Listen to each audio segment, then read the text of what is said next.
Hello there. Uh,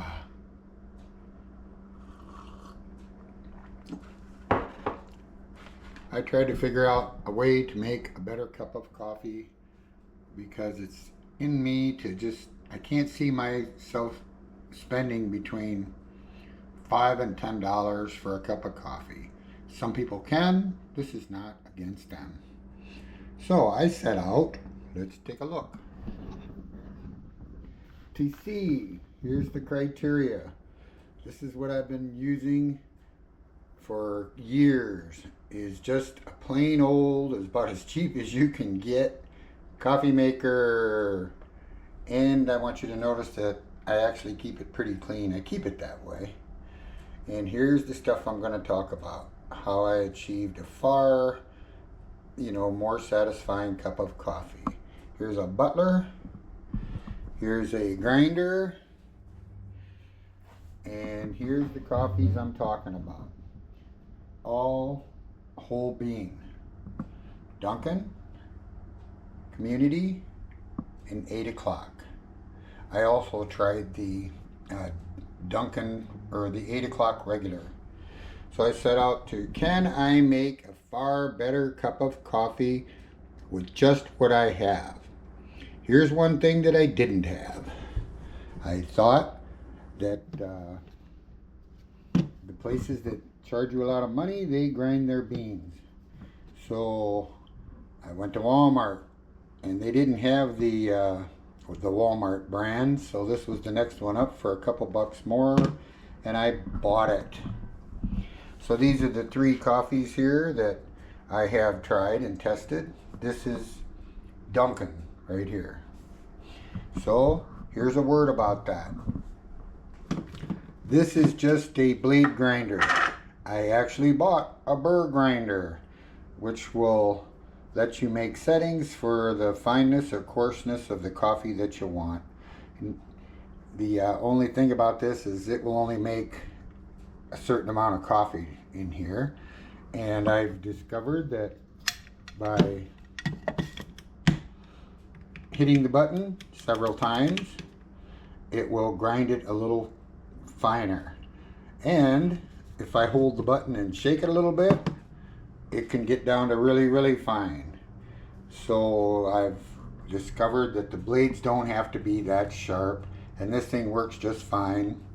And so I grind my own beans, and I usually run her a few times and get it to a certain level. Then I shake it a little bit, get them down there, and then I use my regular coffee maker, just a drip coffee maker with a filter, and grind my own beans.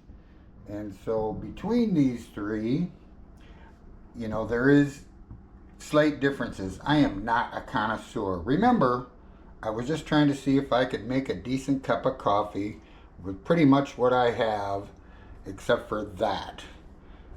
The regular ground coffee that I had did not do the trick. So between them, the 8 o'clock, the Community, and the Dunkin', these are very easy to get in a supermarket.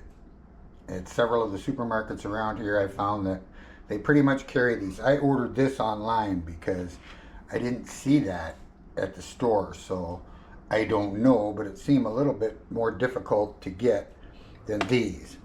These were in the supermarket. So I like a little creamer in my coffee. I will drink it black, and but a little creamer in my coffee.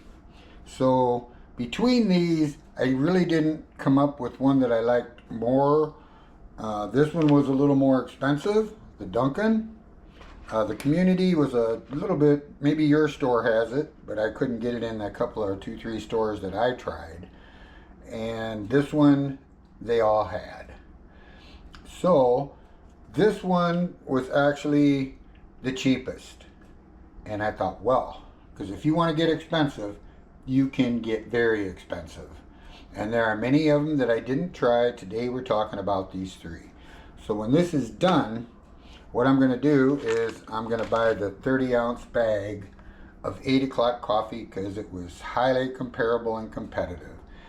My inquiring mind thought, who knows if these guys don't get their beans from the same place, you know, because there were slight differences, but not that much. And it makes a good cup of coffee. In conclusion, the difference is because I don't want to spend a lot. Can you not spend a lot and get a decent cup of coffee? And yes, I can.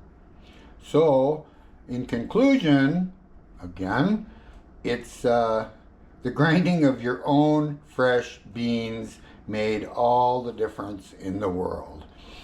A couple of things I adopted was after it's brewed, I don't leave it sit on the coffee machine. I turn it off, and when it's done brewing, I put it into this Butler, which has a glass liner, so it doesn't sit there and cook anymore. And that's just what I decided to do, and I've been doing that a long time. If you've ever been around and left coffee on the hot plate for a long period of time, it can get pretty rank. So when that's done dripping and brewing, I take it out of here and I put it in a Butler. So it is a little bit more work to grind your own beans. Actually, it's a lot more work to do that. It takes a couple of minutes extra, but I was willing to pay that for a good cup of coffee. This here is the Dunkin', and I don't really see where it's any better than the Community or the whole bean. And I am not a connoisseur, but that's not the point. The point is, can I get a good cup of coffee off of just a drip coffee maker with just a couple of things that I do? I concluded I can, and the primary thing is grind your own fresh beans, okay? And I have a Keurig and stuff, you know, for the K-Cup, but that's for another video. But in your for what it's worth bucket, yes, I can get a much better satisfying cup of coffee with pretty much what I have.